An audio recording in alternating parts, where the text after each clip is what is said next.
1987, les premiers téléphones portables font leur apparition et 4 industriels du bâtiment ont l'idée de se regrouper pour faciliter les rencontres entre industriels et promoteurs immobiliers. Alors que François Mitterrand inaugure la pyramide du Louvre, le petit groupe rassemble désormais 20 industriels. En s'abattant, le mur de Berlin ouvre une nouvelle ère européenne. Nouvelle ère aussi pour la toute nouvelle association Groupement Industrie Promotion et son président Jean Dutilleul qui regroupe déjà 25 industriels. En 1994, Hervé de Saint-Lomère prend la présidence du GIP. Mission accomplie pour Tom Cruise et pour le GIP qui réalise son premier village et sa première journée d'études professionnelles de la FPI. Alors que Larry Page crée Google et que la France plonge ses yeux dans les bleus, Patrick Reg devient président de la première région du GIP, l'Île-de-France. En 1999, l'éclipse du siècle n'empêche pas le GIP de créer avec la FPI le premier guide du logement. La famille poursuit son fabuleux destin et agrandit son maillage territorial avec la naissance de la 8e région. En janvier de cette même année, la RT 2000 marque l'émergence du développement durable dans la construction. La France est sous la canicule et ça chauffe dans les tuyaux avec la réalisation de nombreux projets. Premières universités régionales, première démarche d'accompagnement promoteur, parrainage du trophée de l'innovation dans le concours des pyramides de la FPI.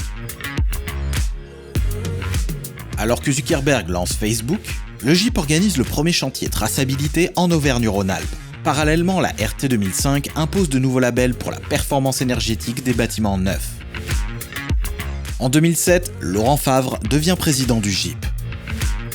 Le GIP fête ses 20 ans au Muséum d'Histoire Naturelle. L'évolution est en marche et elle passe par l'Île-de-France avec un nouveau chantier traçabilité qui deviendra plus tard la démarche qualité globale.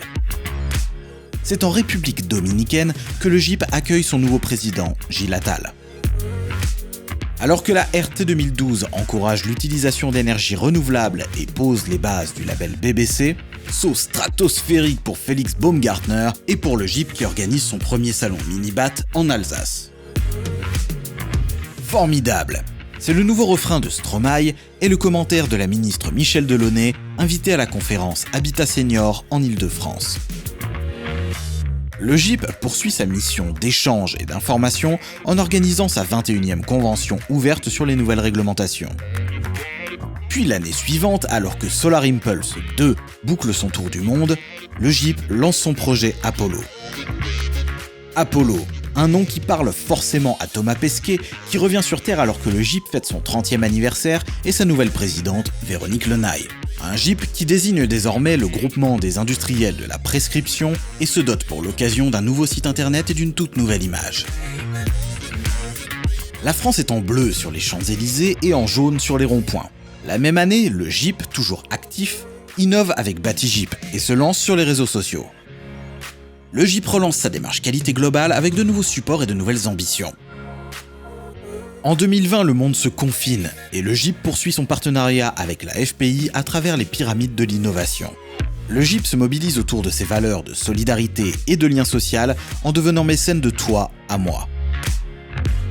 La charte qualité globale continue de convaincre et compte toujours plus de chantiers avec par exemple la signature du projet Seine-Parisis porté par le groupe Patrignani via la région Île-de-France.